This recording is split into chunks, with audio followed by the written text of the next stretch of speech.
Hey everyone, this will serve as your pre-race brief for the Summit 200.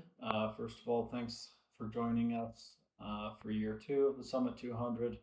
We cannot wait to get out to Summit County and see you all. We're going to try to make this short and sweet. Most of the relevant information is in the runner's manual, so please read that. This is just some things that we thought might need some additional highlighting. So let's jump right in. Uh, First of all, we'll talk about some safety things. Required gear. Make sure to bring all your required gear to the mandatory check-in on Sunday. We will be checking every article of required gear. You can find that in the runner's manual. I'm not going to go over it all here. But you do have to have that in order to get your bib. So please remember all that. As far as required gear is concerned, we'll be checking that at least 1 to 2 more times during the race. And if you've been to one of our 200-mile races, Cowboy or the Summit, you know that we do actually check. And we're not going to tell you when that will be.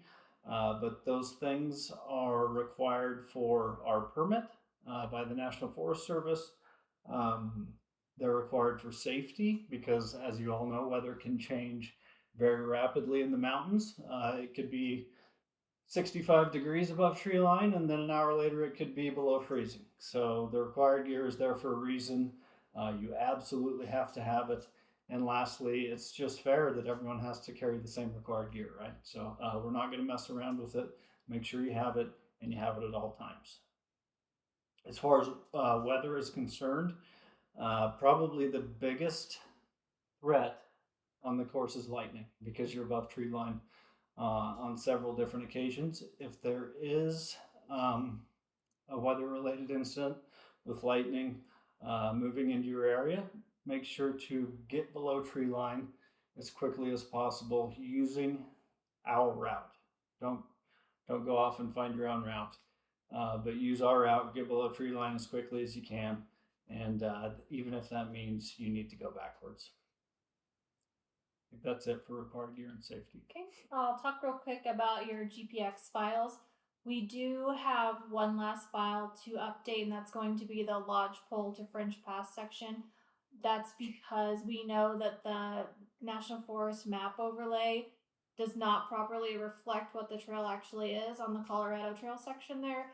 We know it's been moved. We knew it was an issue last year.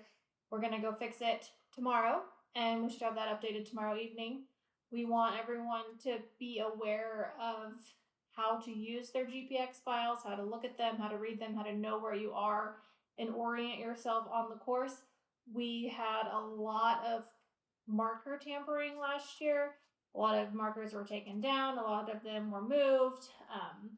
And there's also just a lot of trails in Summit County, a lot of intersections. So we just want you to be able to navigate the course just in case those markers are tampered with. The last thing with the GPX files is that we have updated the problem section last year. That would be the Montezuma to Duck Creek section where the overlay was wrong again because the course or the trail had been moved and they hadn't updated the maps. Good news is they've updated the maps and it now matches the GPX file. So that should be a lot easier for you guys to navigate this year. We went out and checked it, and I did that section. It worked perfectly. So follow your GPX, and you'll get exactly where you need to go. Let's talk about the GPS trackers for a second. First of all, they're Garmin messengers again instead of the spot trackers because they just work a hell of a lot better in the mountains in places where there isn't cell phone service. There is an SOS button on those. That SOS button is for legitimate emergencies only. Search and rescue will be notified if you push that. Last year we had it pushed because someone was DNFing and they had no emergency whatsoever. They were fine. So do not push that unless there's an actual emergency. If there is an actual emergency, then absolutely push it. And search and rescue will come. If you're missing the cutoff and you're going to be in DNF and you already know that, you need to get to the next aid station anyway, unless it is an actual emergency. We're not going to come get you on course or rescue you on course unless you actually need rescued. A lot of these places are super hard to get to. Even if you do see a road up to where you're at, it might be a really, really bad road.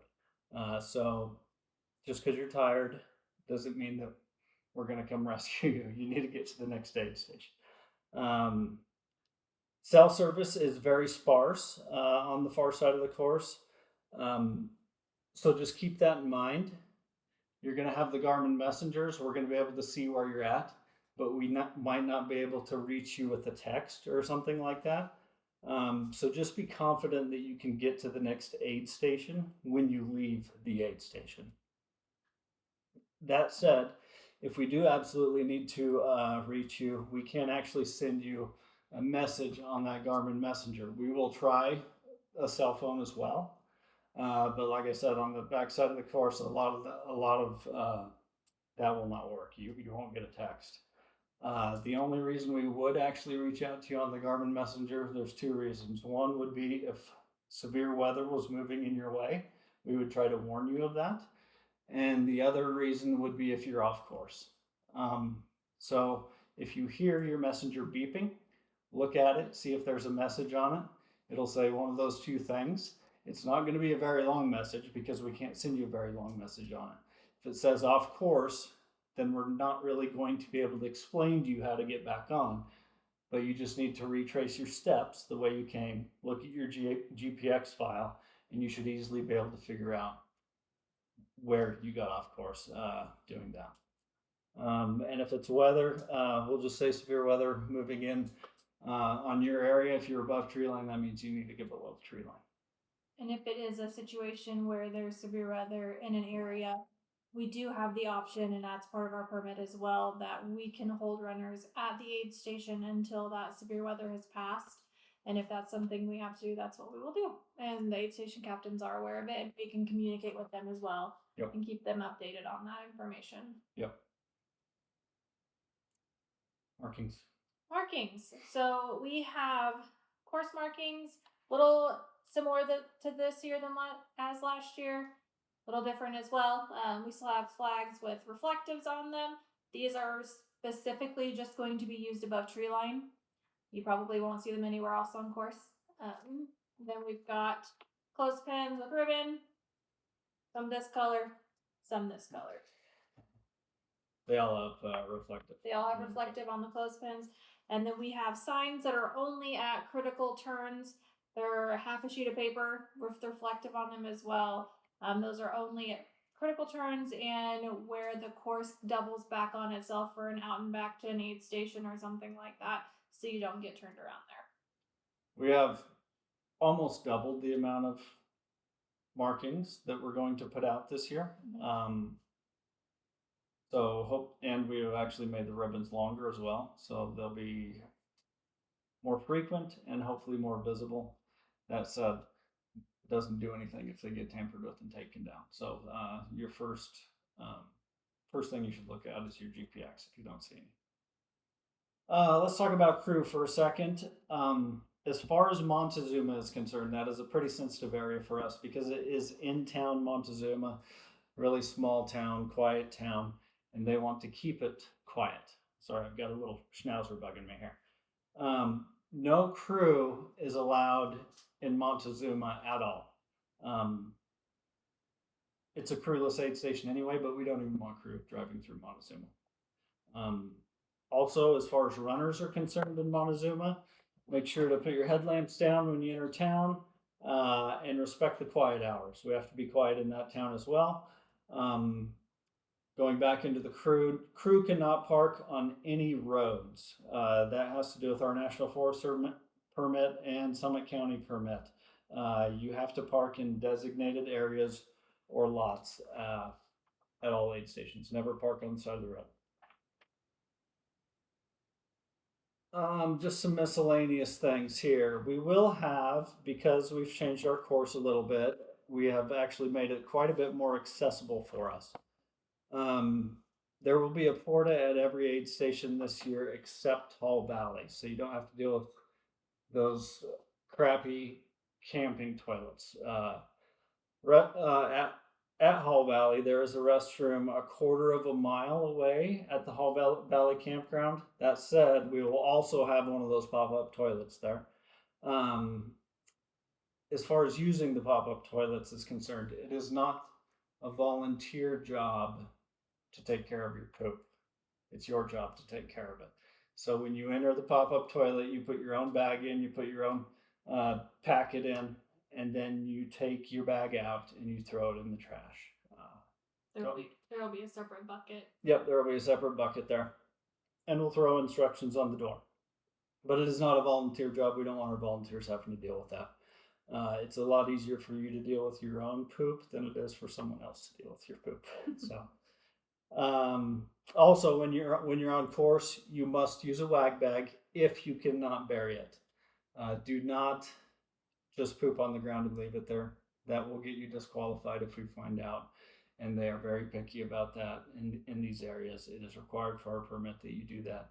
And a wag bag is also part of your required gear. So now that we've talked about poop, we're going to talk about food now.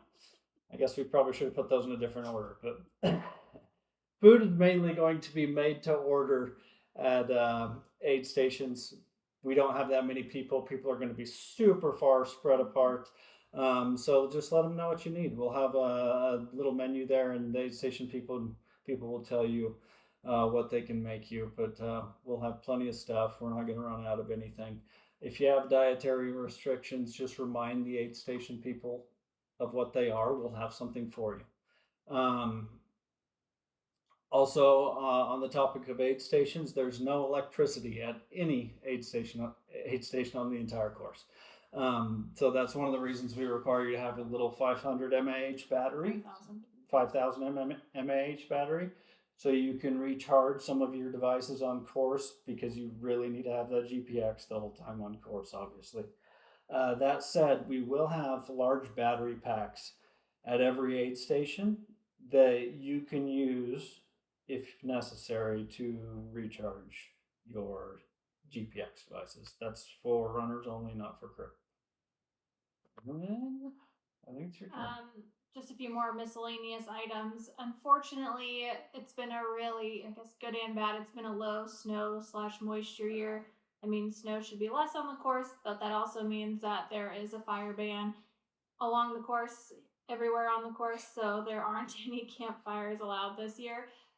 For me, that would mean that I'm going to pack some extra warm stuff in my drop bags, especially at aid stations that are not sleep stations, just to make sure that I would be warm enough. So I suggest that that's something you do as well. We just aren't going to be able to have fires this year to help keep everybody warm. We definitely suggest that if you have not done so yet, read the 2025 Runner's Manual and download the latest version that has been updated as of last week. I think that's kind of all on that. And then the last thing that I have is bibs have been assigned. So don't forget to properly label your drop bag for the aid stations with your bib, the location, and your name. Yeah, and make sure to download all those latest GPX files that we actually just changed last week. Mm-hmm. We have actually seen some social media posts of people who shared the course, and it's not. Well, it's the 2024 course, so make sure you got the right year on there. Yeah, so make sure you do not have that on there. That would not be good. Last thing is we have a packet pickup check-in on Sunday from 1 to 3:30 at the Far East slot / the start finish. Required. Make sure you bring all of your required gear and your drop bags if you can. We would prefer to have drop bags on Sunday rather than scrambling around with them on Monday morning, but if you don't have them ready, that's okay too. But it is required that you do your packet pickup on Sunday afternoon. And I think that's it. I think so. If we missed anything that we didn't talk about and is not in the runner's manual, please message us, shoot us an email, whatever. But we look forward to seeing you all on Sunday, and we can't wait to get this rolling. Thanks a bunch.